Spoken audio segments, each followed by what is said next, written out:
Good morning, good morning, good morning. Saturday morning. You guys awake? Are you awake and want to listen to Save a Deal Saturday?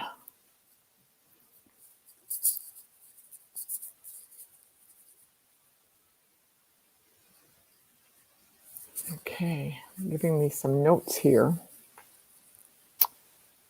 So, anyone awake? Anyone awake?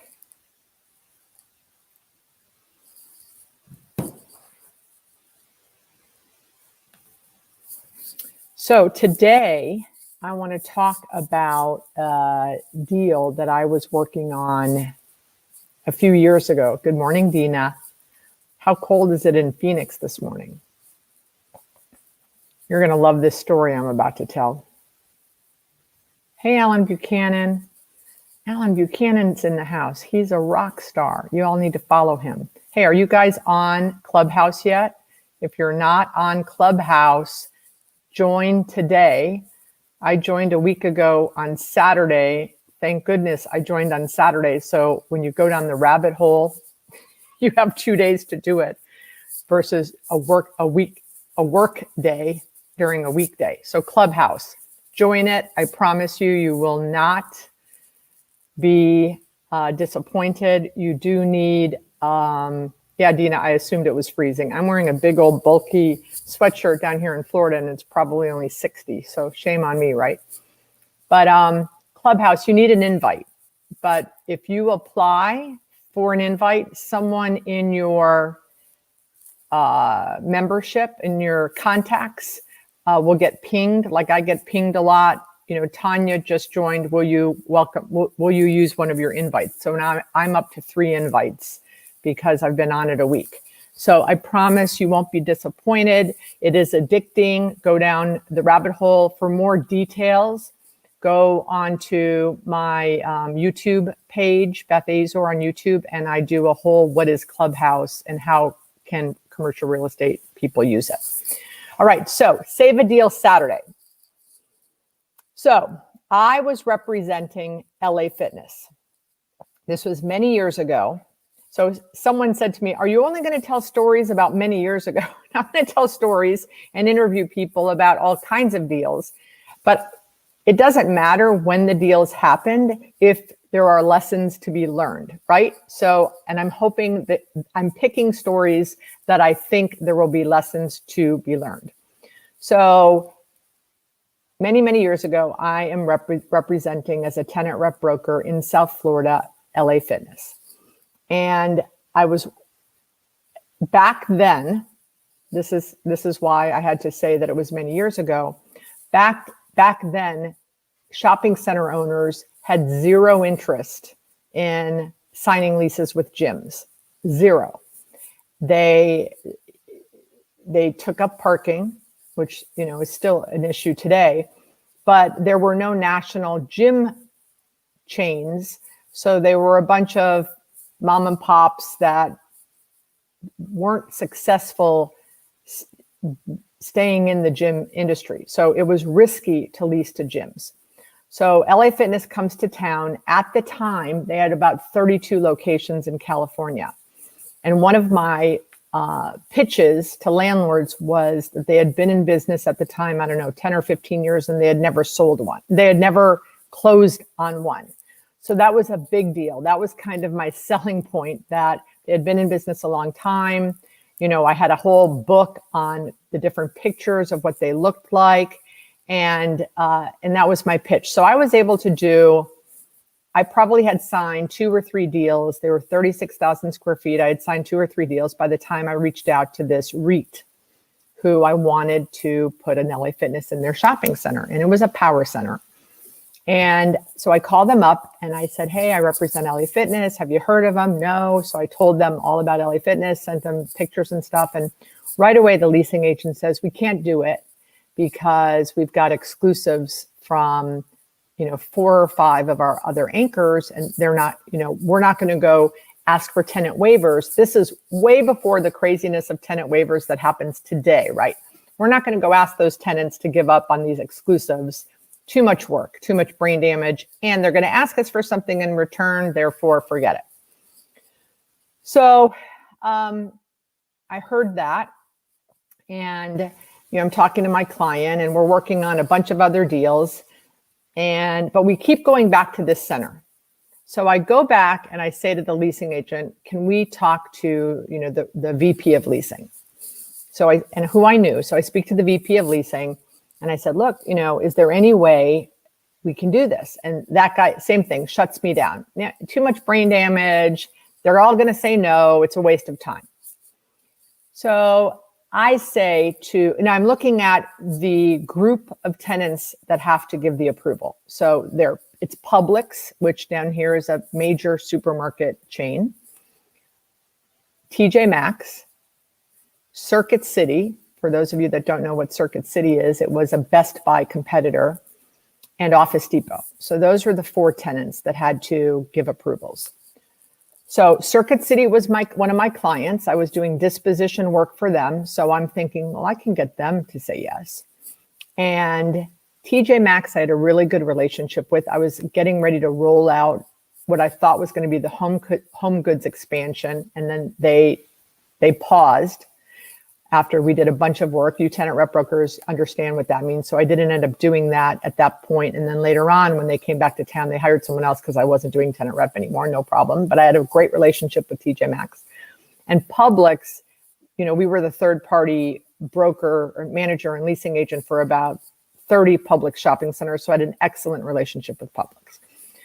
The only one I didn't think I had a relationship with was Office Depot. So I went back to this REIT and I said, guys, would you let me contact the anchors that have the exclusions, the prohibitions of a gym? And they're like, why would we let you do that? You don't work for us. You don't represent us. And I said, I know, but you're ready to walk out the door. Thanks, Alan. You're the king. Alan, if you're not on Clubhouse yet, get on Clubhouse and you and I can collaborate and run a room. So anyway, I said, let me do it. I said, what's the skin off your back? And, I will take the time. You're saying that they're all going to say no. Okay. So that's where we are right now. It's a time suck. Okay. That'll be my time suck. And I've got relationships. And so they're like, we're going to go ask some people. So they go back and thank goodness I knew some of the people within this REIT, because I think that helped a little bit. So they came back and they said, okay, we're going to let you do it, but do not give anything away. So many of in retail, when you go ask a tenant to give up on something, many tenants want to trade that for something, a reduction in rent or exclusive parking spaces or something, right? So I'm like, awesome, right? And my client, LA Fitness, was thrilled. But I'm like, I'm on a call, bud, live. So so I'm thinking, now I've promised these my client that I can pull this off, and I'm not really sure, but I had a very, very good feeling. My instinct was that if I could get 3 of the 4, right? If I could get Publix, TJ Maxx, and Circuit City, then if I don't have a relationship with Office Depot, the REIT, the landlord at that point might, jump in and say, okay, we'll go get Office Depot, right? That was kind of my thought. So I go to Publix and I get it right away because of my relationship, years built up of working with Publix.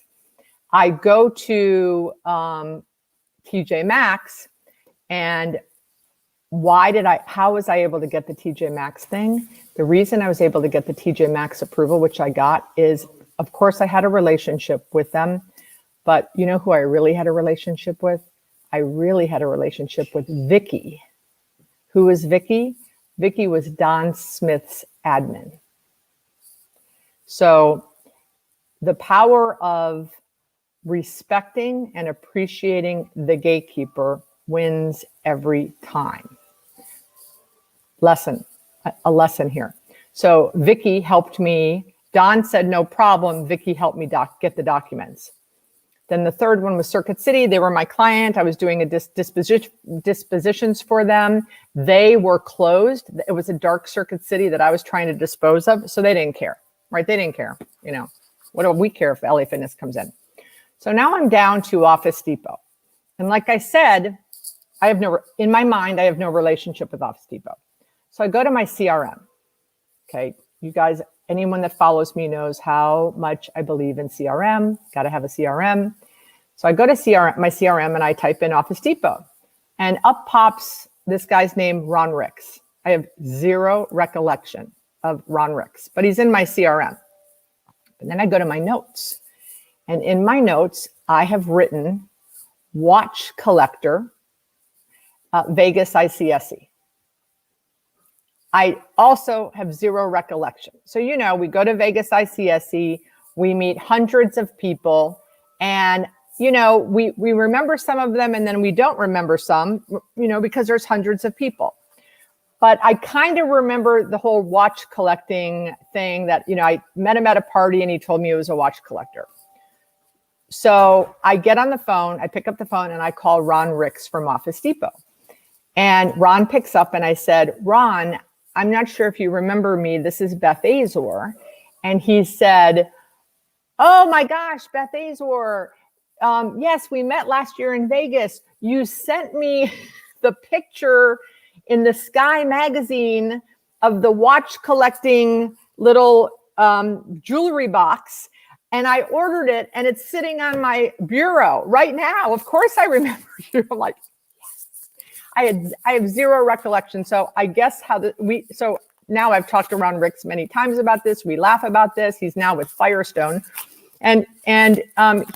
So I guess what happened was, as I was doing my thank you notes on the airplane flying home from Vegas, in my notes on the back of Ron Ricks' business card, it said watch collector. I was bored and flipping through a Sky magazine and I saw some sort of like a display box for watch collectors. I tore it out and stuck it in the thank you note. And guess what? I got that approval. So big deal, 36,000 square feet, LA Fitness. The REIT couldn't believe that I got 4 approvals without asking for any economic, remuneration for the approvals. So it was a win, save a deal Saturday story. And so a couple lessons. Obviously, so Alan's saying which CRM. So I use Pipedrive.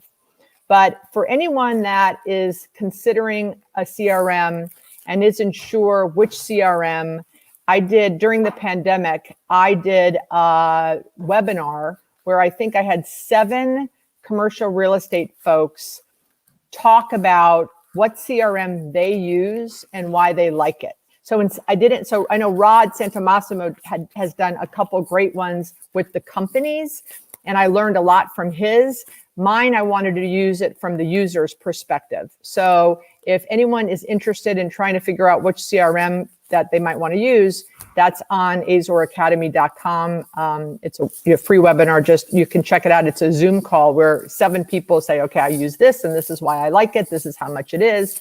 It's a great little tool. So, so the lessons are, 1, the biggest lesson is be creative and don't be afraid to ask. I was at the time, I'm thinking I was 35, 36. I'm 60 now. So that was a long time ago. I was probably in the business. I started when I was 26. So I'm guessing I was in the business 10 years.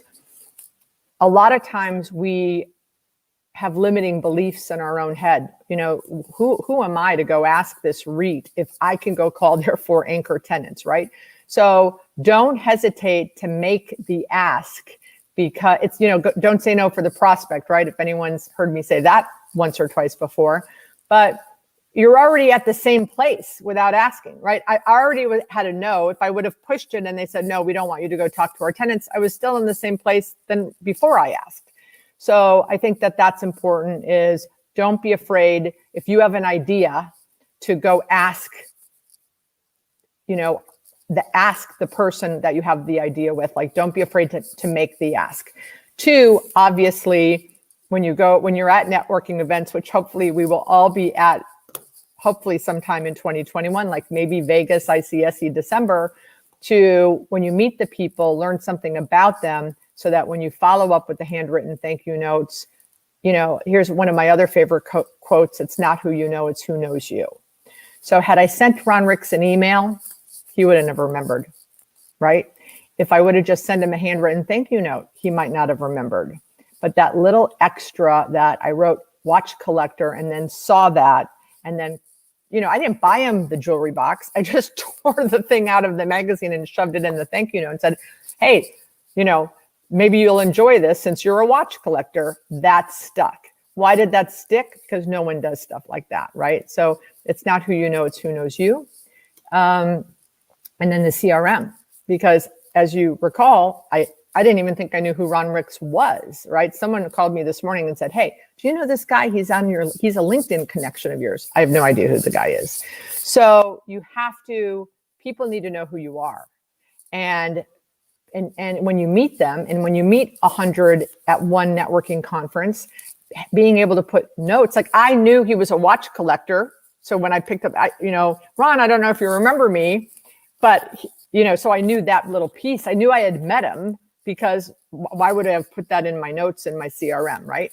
So, so those I think are the lessons of Save a Deal Saturday with my LA Fitness. They're still there to this day. So 30 years later, in a great location. And I'm very proud. I'm proud when I tell that story, when I'm doing my coaching, people think it's crazy. Like, what? Really? You were the tenant rep broker and that landlord let you go talk to all of those anchors? I know it sounds crazy, right? So Azor Academy, Alan, azoracademy.com. If you scroll down, it says something like only fools don't use CRM. So that is the webinar. It's excellent. It's only excellent because those 7 other people really, ran. I was just the moderator. So Tanya likes client look. Yeah, that I would say that, Alan, after we did that webinar, hands down, Tanya, client look was the one everyone voted for because of the VA. Client look gives you a VA to, I guess, Tanya, do you scan the business cards and then the VA inputs them? I think that's how it works, right? So I got to watch that Secret Life of Walter Mitty. I don't think I've watched that, Chris. I would like to. So I think people just give up too easily, right? Howard, they just give up too easily. They hit an obstacle and they think I'm not the one that's going to be able to make an impact. And I'm here to tell you that you absolutely, I just heard a story on Clubhouse, join Clubhouse, of a 21-year-old who has made unbelievable impact in the world. So it doesn't matter how much money you have. It doesn't matter how old you are. If you have an idea and you want to help people, you can make an impact. So that is my message for the day. I'm going to see if there's any other questions. Everyone I see is joining Clubhouse. Do it. If you don't know what I'm talking about, go to YouTube and watch What is Clubhouse. I did a video yesterday because I kept getting emails. What's Clubhouse? Why do you keep talking about it? So go watch that. It's really quick. I think it's only like 4 or 5 minutes. Josie. So this is why Josie's just the bomb. If you click on Josie, I think she pulled up the CRM thing. So I think that's it. Any other questions? I don't think so. So Alan, you love client look, Alan, huh? So if Alan is the bomb, if he's using client look, then if you don't have a CRM, then just go ahead and do that. All right, guys, I try to keep this in less than 20 minutes. It's 11:16. I hope you guys learned something. Save a Deal Saturday. Alan, I would love to have you, or any of you guys, if you have a deal that you have learned something when you've tried to save a deal, love to have you as a guest. We do this every other Saturday, Save a Deal Saturday. Love to have guests versus just me, spouting off some of my old stories. So if you're interested, DM me on LinkedIn and we'll connect and you can join me and share your stories. Happy Saturday, everyone, and Happy New Year, and join Clubhouse.